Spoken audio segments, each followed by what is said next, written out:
the Niger case, Ambassador Kaju, India was blamed by Justin Trudeau, but was that just to cover up this dirty underbelly of gang wars and the facade of Khalistan behind drugs and weapons and human trafficking in Canada, sir? Let me take forward the argument that Terry is making. But before that, let me make the point that organized crime is not an exclusive Canadian problem. Organized crime is a problem all over. There are organized gangs all over the world. The problem arises when organized crime gets mixed with political separatism, as in Canada.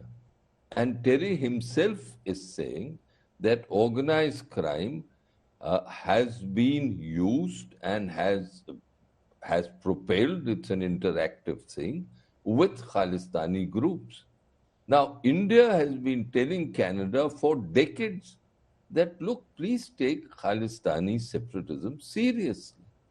And what is surprising is that even though Khalistani separatism is mixed up, and as Terry himself is saying, and he's an authority on this subject, with organized crime, yet for some strange reason, the Canadians are refusing to do so. And Trudeau, instead of giving lectures to India and finger pointing, has to introspect. And this terrible crime involving a young 11-year-old boy, which is barbaric, should compel that introspection in the Canadian political class and in their security class. Unfortunately, it is not doing so, because even while this is it is carrying on, the Canadian Prime Minister continues on his tirade against India, even though he says that he does not want to fight India. Now, he says Canada is a law, rule of law country of laws. Yeah. It's a country which is devoted to the rule of law. Now, if that is so, then how has Canada permitted, and what action has Canada taken to eliminate this nexus between organized crime, between these gangland killings in gangs and Khalistan? What has Canada done on that? Absolutely. Let me take that to Terry once again. The Indian government has been putting to the Canadians, and it is refusing to answer that question. Yeah. Terry Milski, India has repeatedly warned Canada about drugs, weapons, human trafficking activities of these Khalistani gangs. Is there then merit in India's contention that these groups just use the name of Khalistan? That's a facade to carry out their nefarious activities.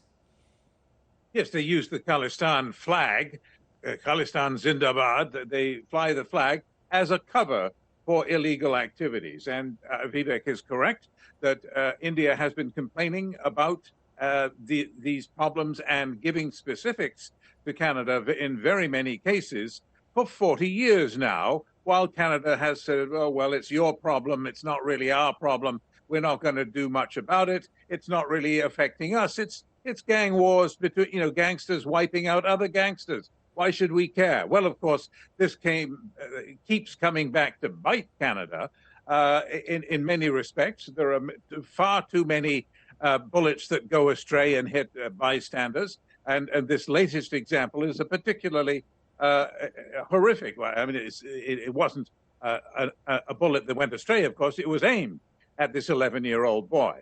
But horrors like this have been occurring for decades now in Canada. And it is true that India has very frequently warned Canada, not just about this kind of thing, drugs, human trafficking as well. There's been welfare fraud, immigration fraud on a massive scale. And Canada has not taken it seriously for a very long time. Now, they suddenly realize that it's coming back to bite us. And the Prime Minister has apparently got the idea that the theory put about by Khalistanis that or if any Khalistani dies anywhere, it must be the result of a murder by the Indian state. And the Prime Minister seems to have adopted this theory in the case of Mr. Nijjar. And guess what? He may be right that there is a link between the Malik camp, which had been very friendly with the Indian government in recent times, strategically for its own reasons, and whoever pulled the trigger in the case of the murder of Nijjar. It's not impossible that there is a connection between the two theories that I laid out a moment ago, namely, one, that it was the Indian government did even it, and if two, that is a that theory, the gangsters did it. even if there is a theory, there has to be evidence, there has to be investigation. Even if this is a theory, who pulled the trigger? The government in Canada doesn't know who pulled the trigger.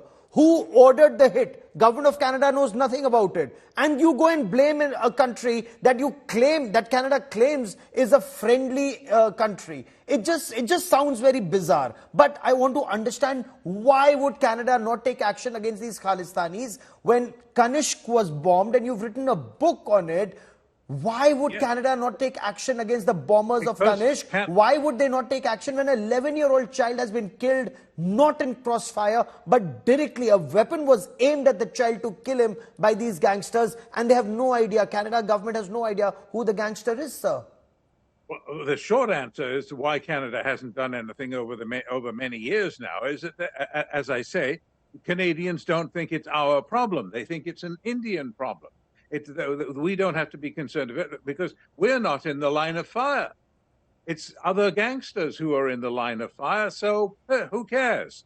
And a lot of people in Canada are prepared to believe, well, if the Indian government was somehow involved in wiping out Mr. Nijjar in Surrey on June the 18th, good for them. We're not shedding any tears for a dead terrorist. And many Indians feel the same way, do they not? That if this happened, why should Canada complain about it? Well, it's history now. We have complained about it. The Canadian Prime Minister has brought this up to the Indian Prime Minister, and there's been hell to pay. And the two sides are now at each other's throats. But what I'm saying to you is that I think Canadians are now going to get the message. You know, when they see an 11-year-old boy gunned down in the gang war, this is going now we see how we are going to be affected, and with luck, this will convey the message in a way that previously Canadians just haven't got it. They just think it's this goes all the way back to the Air India case, where Canadians thought, well, it's an Indian plane, a lot of Indians on the plane. They were mostly Canadian citizens, and we didn't get it. So maybe now we'll get it.